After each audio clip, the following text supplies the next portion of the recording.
Hello, my friends, and where you at? Guess what? We have made it through a second week of NFL team previews. This is number 8 of 32. We're doing the Seattle Seahawks today. I am Jim Derry, sports betting writer at The Advocate, Times-Picayune, Bet.NOLA.com, and Dattitude host. And this is Bet.NOLA.com, powered by the Dattitude Podcast. What do we think about the Seahawks? Well, depends. How much faith do you have in Pete Carroll and Geno Smith? Because to me, when it comes down to the Seahawks, that's what we're talking about, which means we have a lot to talk about. Coming up next.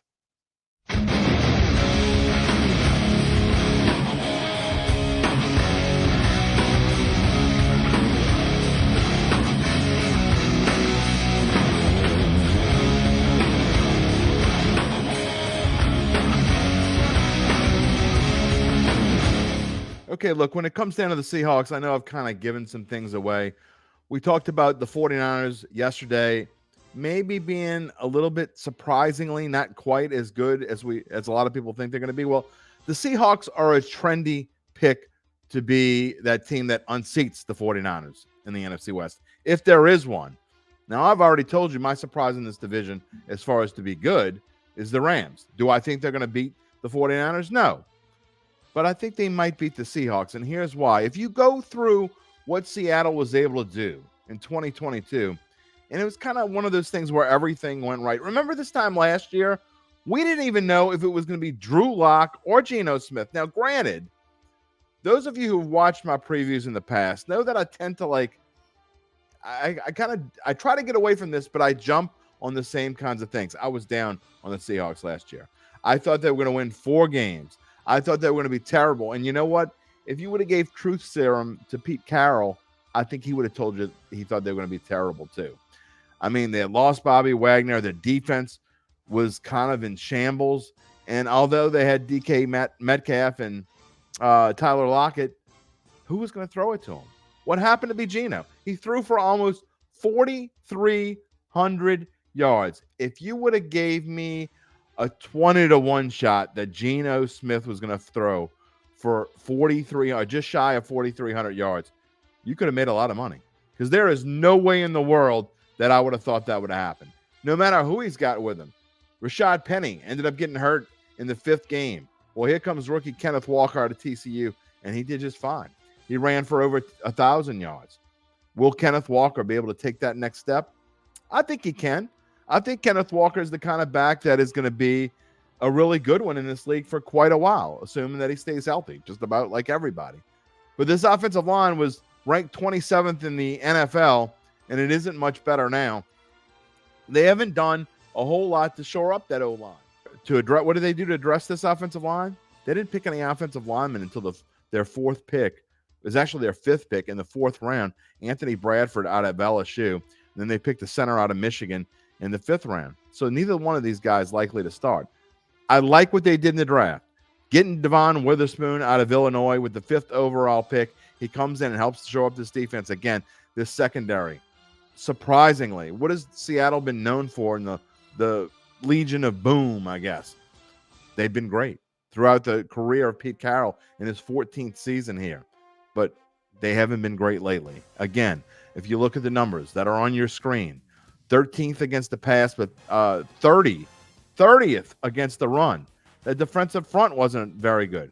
Bobby Wagner is back. He spent some time with the Rams not long. He wanted to come back home to Seattle, and he got a contract for $3.5 million. Hey, is this his last year? Maybe he has one more in him.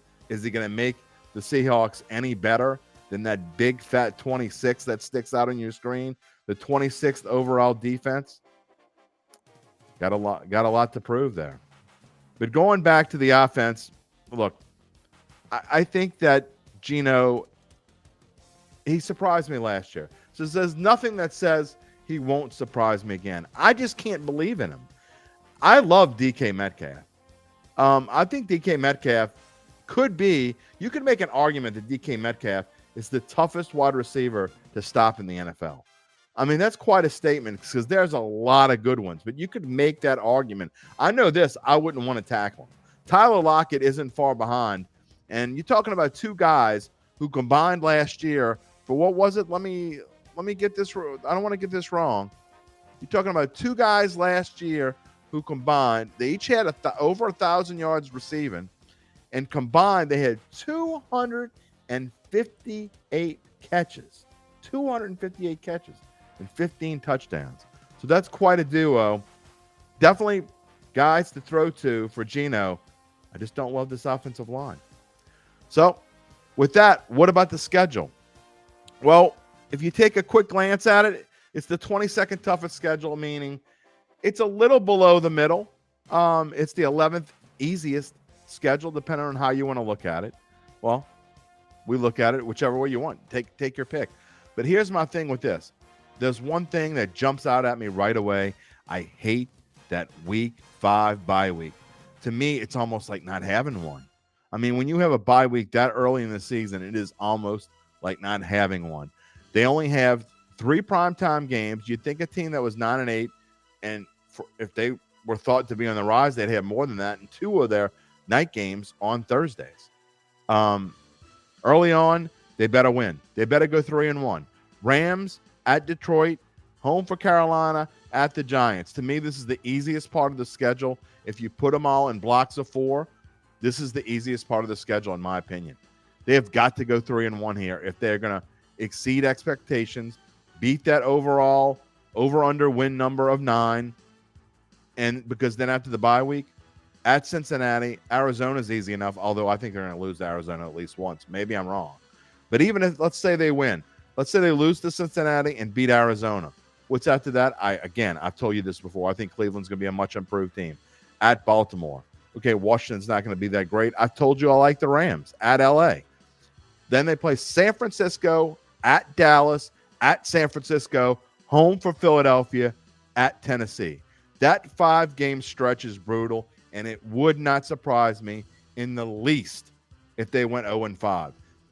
Okay, give them a win against Tennessee and they lose against Pittsburgh. I think they split those 2.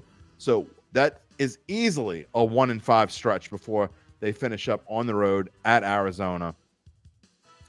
I know it says that it's the 22nd toughest schedule, which means the 11th easiest, but I don't think it's easy at all. I don't think there's anything easy about this.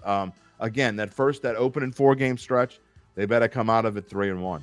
I mean, really, you're probably hoping they go 4-0. I don't think it's going to happen. I'm not as high on Detroit as a lot of other people are. Rams, Detroit, Carolina, Giants.